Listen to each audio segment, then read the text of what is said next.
Bonjour à toutes et tous et bienvenue dans la chambre de Goupil pour une nouvelle vidéo où il sera question de ça. C'est plutôt grand comme paquet et donc si vous voyez un peu là, hop, il va pas aussi prendre autre chose que ma tête. Donc vous allez voir que c'est un... alors comment ils disent ça eux? Ils le disent pas, mais c'est un kit en gros de parties en plastique pour Strat et la spécification de celui-là ce sera d'être spécialement dédié au Strat 54. Alors si vous voyez, attendez, mon doigt, là j'ai ma future Strat 54 où j'ai pour l'instant que le manche. J'attends le corps avec impatience. Bon, elle ne sera pas entièrement spécification 54, mais on verra ça. Et juste pour info, le manche qui est à côté, c'est un manche de Jazz Bass Highway 1 de 2005. Et le corps à côté, évidemment, que j'ai depuis pas mal de temps, puisque je l'ai acheté neuve. Et donc revenons à nos moutons. Donc je voulais parler de ce set là, parce que c'est pas forcément connu par tout le monde, mais les Strats de 1954, je vais vous le remontrer encore un peu, voilà, pour que vous puissiez voir, je sais pas si vous voyez tout de suite les différences, avaient des comment dire, pick-up cover et des boutons différents de ceux normaux. Donc la différence en quoi elle va exister, c'est que, donc je vais ouvrir le kit. Alors si vous voyez, il n'y en a que deux parce que j'en ai déjà mis sur le pick guard pour qu'on puisse voir à peu près ce que ça donne, voilà. Et hop là, hop. Donc je vais prendre déjà un bouton pour vous montrer.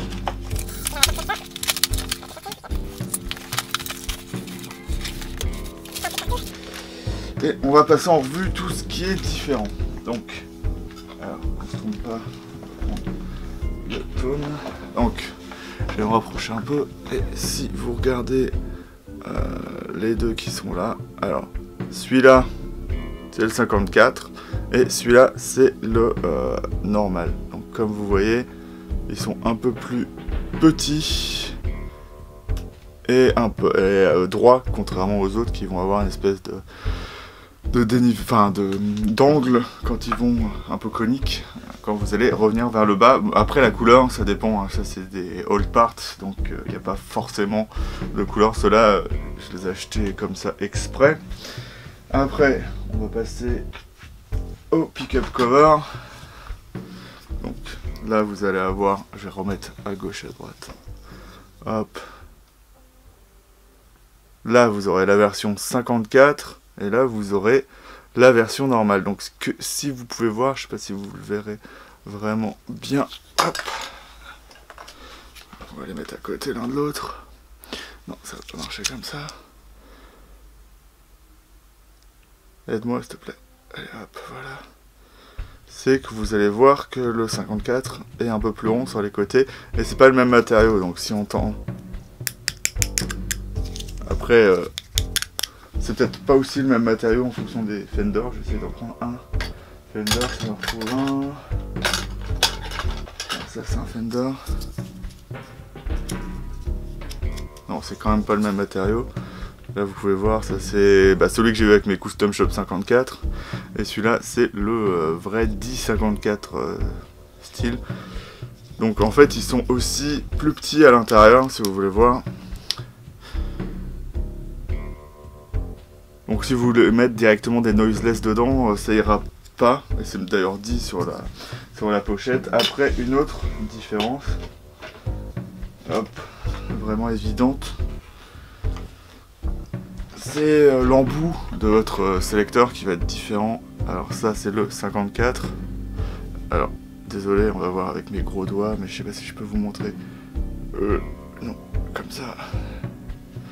Allez, ah non. Comme ça. Hop. Non, il comprend pas.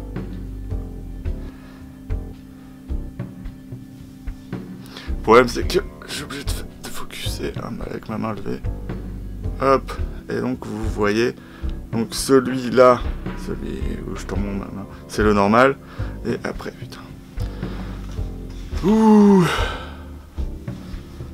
Donc celui-là, s'il arrive à focuser dessus, ce qui n'est pas forcément très simple. Voilà. Ça, c'est le 54. Et si vous allez voir, hop. Allez. Je prends ma main. Et celui-là, c'est le normal. Et à l'arrière, c'est un peu différent aussi. Parce que vous allez avoir, du coup... Hop, si on voit... Hop, il peut focuser trop près, mais je sais pas s'il peut focuser aussi près que ça. Voilà, celui qui a une seule fente, c'est le 54, et l'autre.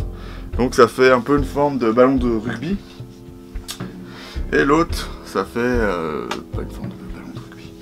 Après, un truc un peu plus usuel, qui va être un peu plus loin dans les années 50. C'est le... Hop, la plaque. Avec les trous ronds, voilà. Donc ça c'est la première qui a été faite par Fender en style, hein. Je parle pas de enfin, c'est pas des vrais.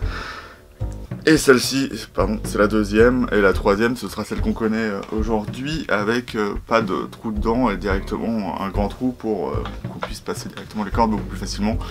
Parce que celui-là, je vais le mettre, mais je peux pour le folklore, mais je suis sûr que ce sera un peu plus chiant à enlever que les autres. Donc voilà.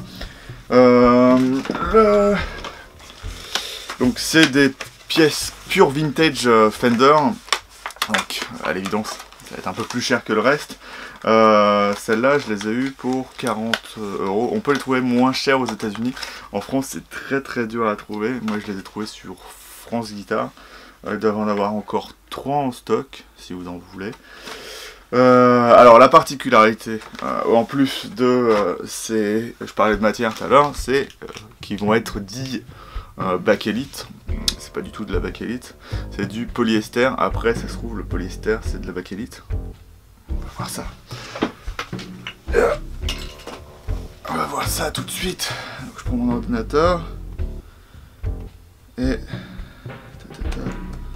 bakélite Wikipédia. Bakélite.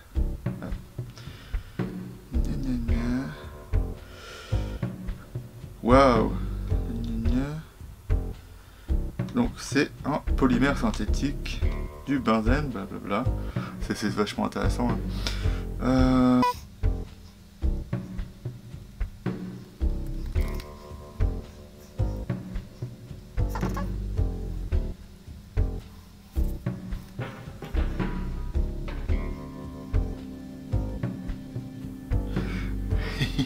Je reviens.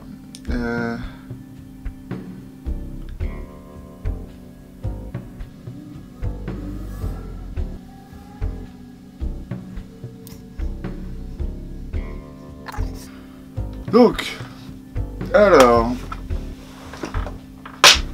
si j'en crois la description de Wikipédia, hein,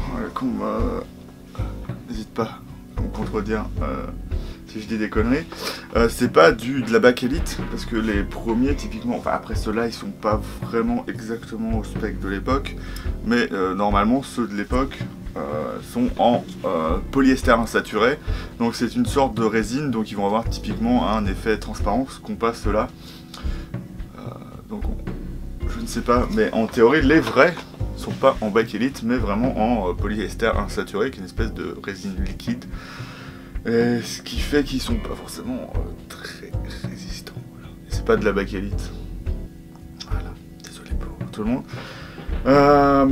Donc, alors, si vous voulez utiliser ça, le mieux c'est d'utiliser ça sur une Strat 54 ou au début 55, suivant les specs de ce que vous voulez réaliser, ou si vous voulez remplacer des garnitures de votre guitare. Après moi j'ai vu des guitares où on voit tout de suite que c'est pas la bonne année, parce que les gens ont créé une Partcaster par exemple. J'avais vu sur YouTube une 58 avec des pièces de 54 dessus.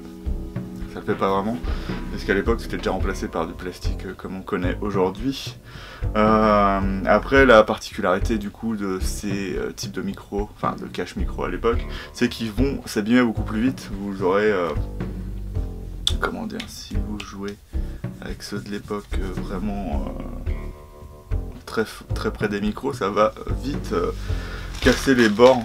Et donc typiquement on voit sur les vrais 54 que une partie des micros sont visibles à cause de ça. Voilà.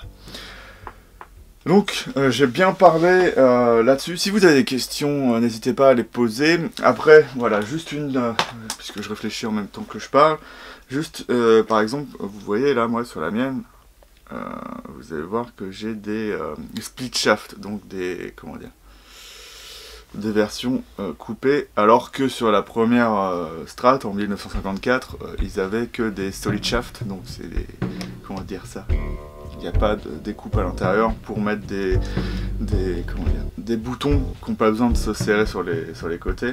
Sauf que à l'époque, la Stratocaster était faite en partie avec des pièces de Telecaster, et il n'y avait pas encore tout le process de la Stratocaster qui était en chantier. Donc si vous prenez en général ces boutons là, en dessous vous verrez des solid shaft. Donc si vous voulez créer une Stratocaster 54, c'est mieux de prendre des solid shaft au lieu de prendre des split shaft pour vos potentiomètres. Mais à part ça, on les voit pas après quand les boutons sont mis. Donc c'était pour finir. Donc moi je vous dis salut et à bientôt sur la chambre de Goupil.